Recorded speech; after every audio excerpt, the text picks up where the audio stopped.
like many who enjoyed these stories, and I'm sure many of you listening now did, I didn't have the easiest childhood. I'm not going to sob about it here. I'm not going to get into details, but my love of the likes of fantasy stories like Harry Potter, Lord of the Rings, Star Wars, and even my love of the likes of pro wrestling on top of that were born out of a need to kind of escape the harshness of the real world at times, and the joy that I got out of living in these alternate worlds.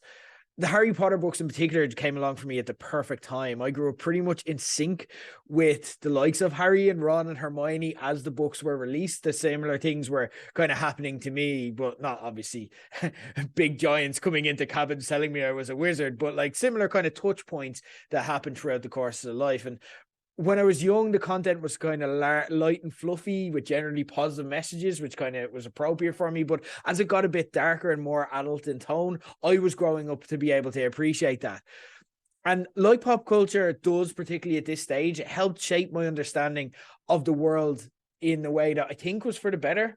I think there was times where a couple of choices I could have made would have led me down some dark paths. And I think having the likes of Harry Potter there as an anchor steered me back towards the light. When my little sister was a child, for example, I read to her until she was old enough to be able to read the books back to me, and seeing the new movies on the day that they were released, right up until I bawled my eyes out during the entire second half of Deathly Hallows Part 2, as much because I knew this phase of my relationship with her was coming to an end as what was happening on the movie itself. These are all some of the most special moments of my life, and I think you can probably tell that these stories meant a lot to me, and it's why it's difficult for me to just be able to give them up. But then we kind of fast forward to the present day, and my support of trans people, it's not superficial. It's not something that I'm constantly like being loud about on social media for likes or for clout. It's not something I even speak about that much a lot, because I know there are plenty of people who can say how I feel on the subject much better, much more educated on the topic, and much more credibly than I can. I'll put my hands up and say that when I was younger and this topic was new to me, like a lot of people, I don't think I was ever cruel or lacked compassion, but well, I probably was a bit ignorant towards everything in the trans experience, because I, like many, just couldn't relate to it or understand it.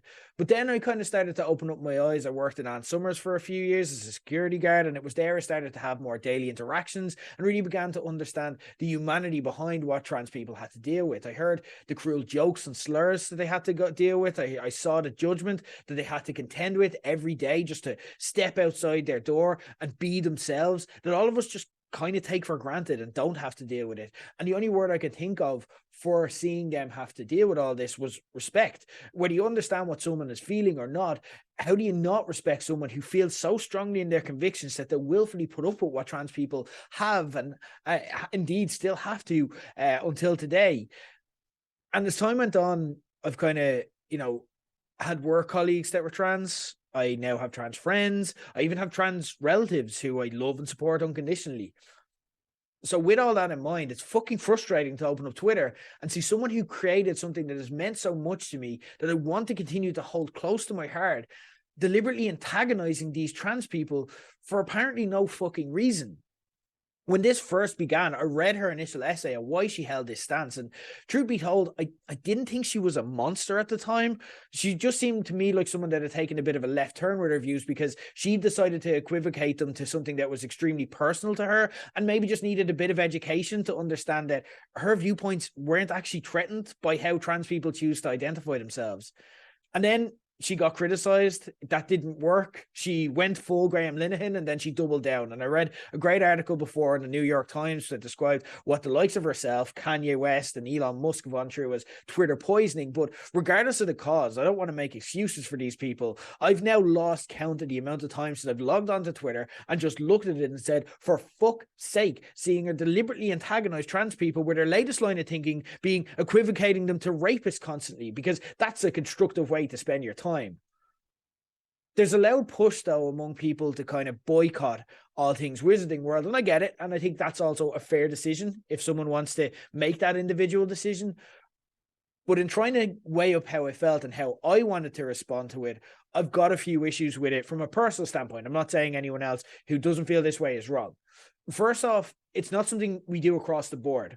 So we'll celebrate Star Wars despite George Lucas literally putting racist, stereotypical characters in the movies. Everyone is going to see Ant-Man next week in the cinemas, but they'd probably be shocked if they read up on Hank Pym's problematic past comic book storylines. These are examples of scummy biases of creators being so prevalent that they actually permeated into the fictional worlds that they created, which is something that actually hasn't happened in the Wizarding world yet, at least. But there's no guilt in consuming either of these franchises, so it's not a measure that we actually apply across the board. We're still good to follow Star Wars and Marvel, but with Harry Potter, we have to kind of have a different standard. So what's really different here between those and that? Well, in this case, it's JK Rowling. She's being loud about this. She's confronting us constantly with this unpleasant side of her personality. Essentially, what she's doing is she's actively spreading hate. But when you boil it down to, why we feel this way, is she's annoying us. She's aggravating us. She's antagonizing us constantly. But then if you try, and I'm not going to ask you to do this too much, but if you look at it from her side, whether she's right or wrong, she feels that what she's doing is justified. So essentially what we're saying is, if we say we need to banish people who do this, is we need to say that we should stop consuming someone's content and attempt to curtail their income because our idealized worldview trumps their right to express their idealized worldview. And for me, even if someone's idealized worldview is something that I find absolutely abhorrent, and for the record, I very much do in this case, something about that response makes me feel a little bit icky, because that's not who I want to be, or that's not how I'd want the world to be towards me if I ever found myself to be a bit ignorant and stupid towards a topic just because I was getting older and the world was becoming a bit more confusing and scary to me. And lastly, I think the reason that I kind of have an issue with it is, let's look at the end result of the approach of a boycott. That's that basically, if this approach has its way, the stories of Harry Potter eventually fade away forever. And that's definitely not what I want either. If I have kids, I want to share this with them. I want to do what I did with my little sister and have that same relationship with them. I want myself to see Dumbledore and Grindelwald's duel. I know the Fantastic Beasts movies aren't great, but I do want to see that duel happen. I want to see how other creators who grew up like me consuming these put their own spin on the stories and evolve them in the same way that has happened in the likes of Star Wars today. And we get the likes of The Mandalorian and Andor and Rebels and Clone Wars as a result of it. I want to play this game. I want to play this game that's coming out, and I want to spend a few weeks of my life hanging around Hogwarts, Expelliarmus and the shit out of people. I want to see a new HBO show with a Wizarding World equivalent of Dave Filoni put a modern spin on things. I want a badass trans witch or wizard, for example, with proper representation in this world, showing that we're truly in a new era, but we can still have this world that JK Rowling has created.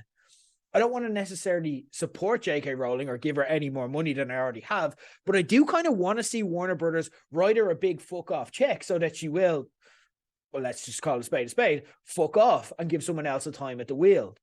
A boycott doesn't necessarily achieve that. If the content is shit, then fine. Okay, of course, you don't have to spend money on content you don't want to consume, and that's okay.